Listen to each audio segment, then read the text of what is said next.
Our story is a similar one about a kid's words. Since the beginning, he committed himself to protecting his family's honor, as his dad generally demanded. The kid had no desires other than to shadow his more seasoned sibling. His father likewise said, "You ought to constantly remain behind and far removed. Assuming your sibling is in peril, you must cover him with yourself."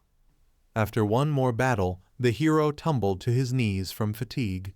The metal reinforcement of the knights rang out, and someone said, "Clear a path, clear a path." The kid drew nearer and asked, "Who tried to make such an exhibition here?" The hero was breathing vigorously with his hands on the ground, a few creaks of new blood running down his face.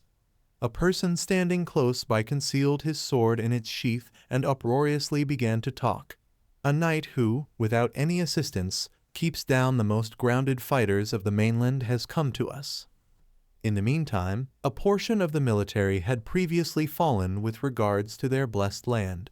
Some of them were shouting their passing cries, suffocating in their own blood. The person certainly moved toward the hero and, halting a ways off of a few meters, presented himself as Boris. The hero viewed the knight furiously and presented himself as Master Kayan Vert. Then Boris started to talk superiorly. "So you truly are his more youthful sibling. I pondered who was making such a wreck around here. The response came to me. Ken, the yard canine, thought he could lead a military, but something turned out badly." Hearing such an affront, Ruler Kian quickly removed his cutting edge from its sheath and asked, "Who employed you?" Keen's whole body began to produce dark matter. The cutting edge loaded up with mana and sparkled. At that point, the legend kept on talking. "Did the ruler himself send you here?" Boris lifted his hand to protect his eyes from the splendid light. He started to say in shock that it was a dark cloak, so the reports were valid. "You are a killer from the positions of the dimness, and furthermore a slippery crook." In the meantime, Master Kenworth had ascended to his feet. His eyes gleamed strongly, and the energy exuding from his body scared the knights who were watching the scene. Then Boris ground his teeth and continued to say, "Your association is a blemish. I'll need to request a raise for stifling a blasphemer radical." Master Ken didn't take long to answer. "However, go on, if you can talk." By then, Boris gave a last advance notice. "Ease off, or you'll lose your teeth." But Boris was not apprehensive. Taking a fighting position, he began to say, "Give up now. You are in my power. You can't get through my 9-star hindrance." The legend understood a battle was impending and remembered to tell his sibling, "We want to figure out who's behind this." After that, Ken promptly embraced a fighting position, placing his edge before him, and noisily said, "Obstructions, I'll wipe everything out and obliterate you." Unexpectedly, there was a boisterous voice, "Very, Kian, clear out. You have previously achieved your central goal." Then Boris promptly bowed to the approaching person, but Master Ken kept on remaining in a quarreling position, thoroughly considering what his dad frequently said, "Commit yourself to safeguarding the distinction of the family. You should continuously remain behind and far removed. Your sibling is our pride, and his success is also your success." The legend couldn't comprehend what was going on and attempted to place everything in his mind. He figured out why Boris had chosen to fight him, and now his sibling had chosen to come to the front line himself. Then Boris said that everything was working out as expected. At that point, the legend understood that Echel had been behind everything along. Master Ken brought his cutting edge and tumbled down to his knees. He thought about his life as a youngster, yearning to grasp the regulations that represented his general surroundings, but his sibling had forever been one stride ahead. Now he was planning some mischief again. Echel took a gander at Ken and serenely began to talk. "You don't appear to comprehend the reason why I'm here at all." Ken inquired, "Why did you recruit Boris?" "I'm prepared to destroy every one of our foes, and I needn't bother with any assistance." Echel turned away and said that Boris had proactively taken care of his business. He did his central goal 100%, and he can find you. Ken took a gander at his sibling with a baffled look and considered what everything implied. Etchel began to make sense of it. You worked effectively, Ken, for our family and for our kin. You safeguarded our blessed land and me by and by. To that end, I will be thankful to you until the end of my life. Then Etchel kicked Kion in the chest and proceeded to say, I have decided to dispose of the obligation that has burdened your shoulders for a very long time. Ken fell onto his back with a moan, and bowing down, he said noisily, I never resisted my dad's requests, and presently I fail to see what I fouled up. Then Etchel took a gander at his sibling and began to reply. On the off chance that you don't grasp it yourself, I'll make it clear. When you turned into a disgusting killer, you lost your humanity. Then the legend said discreetly, you decided to wipe your feet on me since someone said something inept about me. Hearing this, Etchel irately started yelling, For such a long time, we have paid attention to your falsehoods. Your transgressions are reprehensible. Ruler Kion stooped and contemplated how his own sibling could call him a detestable killer. Does he realize how much difficult work I've done? The legend's eyes became red. He checked his sibling with a savage gaze and yelled noisily, How might you dare blame me for every one of the wrongdoings in this reality? Where were you when I was concluding the significant undertakings of the realm for a long time? I never meddled in the quarrels about the majestic crown. I also didn't permit circumstances that could prompt clash and inward battling. More than once, I smothered wicked powers. When there was a conflict to bind together the mainland, I recovered the majority of the sacred land. Every day of the week, I safeguarded the domain and authority of the realm. Keen saw that Etchel had turned his back and kept on saying, I contributed to the progress of every one of your undertakings. Then the legend hammered his clenched fist into the ground and said, You wouldn't even prefer to pay attention to the one who devoted his life to you in the hope of your own advantage. Keen bent his head, shut his eyes, and thought, This is your payment for your unwaveringness. So you chose to embarrass me before everybody. I endured 20 years furrowing for you like the last canine. The legend woke up, and a brilliant light burst out. The flood of energy that exuded from his body spread out north of a few dozen meters. Then Kion felt his internal heat level ascend strongly, and blood sprayed again from the recently received wound. When the legend's face had fully taken on a wicked look, he turned to Etchel, not caring about the consequences. If you desire to kill me, go on, but we'll go to the afterlife together. Ken let out a battle cry, and the next rush of dark matter made all the watching knights hunker in dread. The knight standing 20 meters away promptly began to say, It was unthinkable. Even after the fight, he had so much mana. Is he even human? The mainland's most noteworthy legend was shaking in apprehension about his more youthful sibling, whose life he personally endeavored to obliterate. In the meantime, Etchel focused his look on Kiana while saying, You were really utilizing wicked power. Ken rushed forward and said, I'll show you the level of my power, and quickly attacked. However, Etchel was prepared. He placed his blade before him and rebuffed the attack. The subsequent attack came just as strongly, but this time, Etchel fought off the flying sharp edge.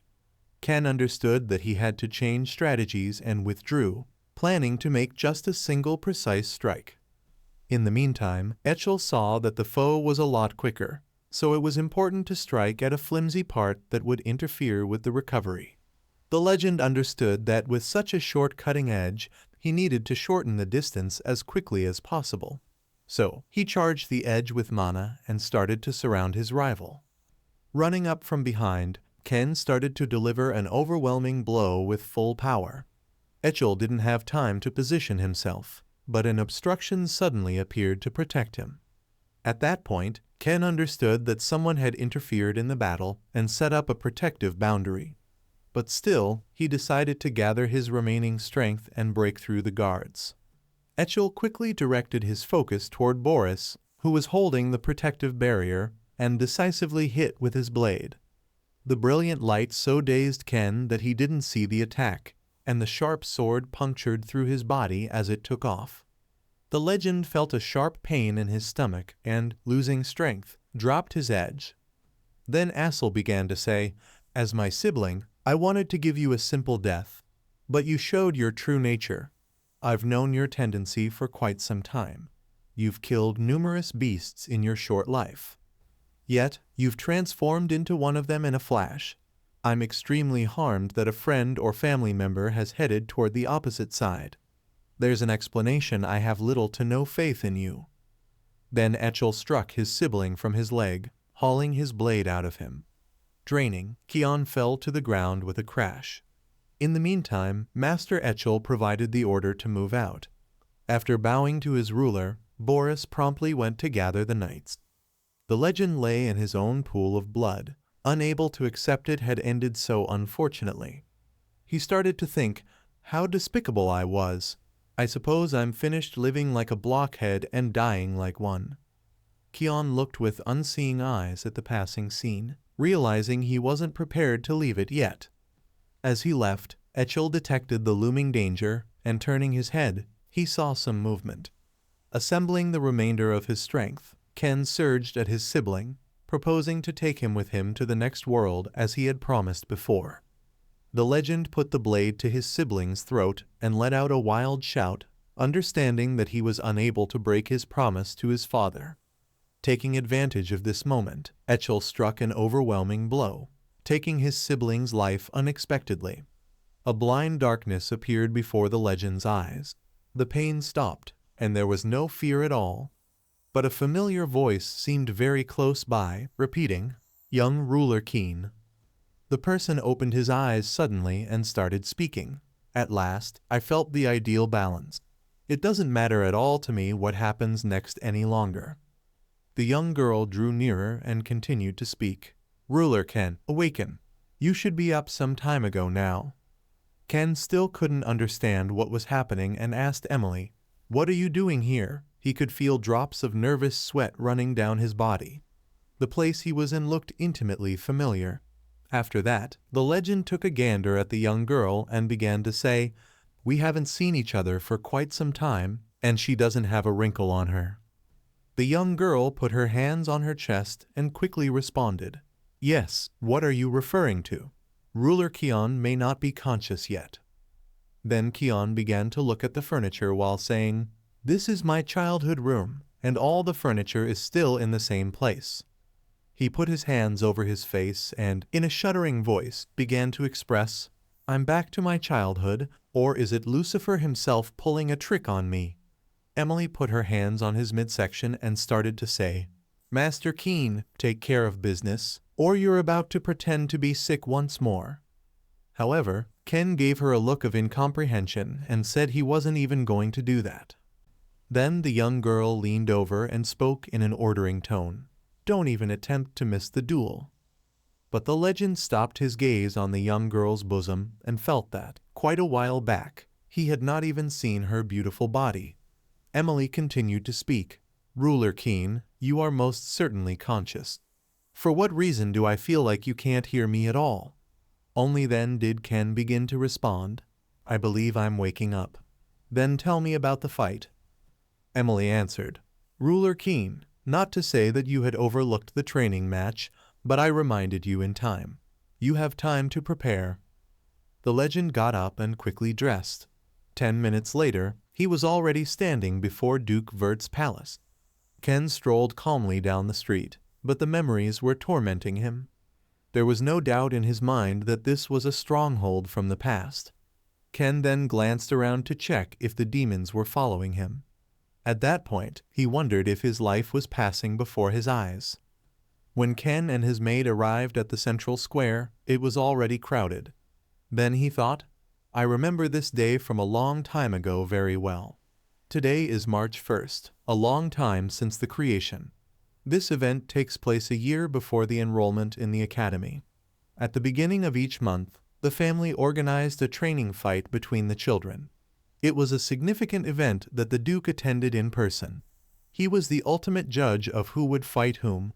My opponent is Cranworth, a relative as old as me, whom I never liked. His mother is Duchess Margaret Argius, so he was given much more attention. even though we're both the youngest of the 4 children. I'm the only one with a cloudy origin.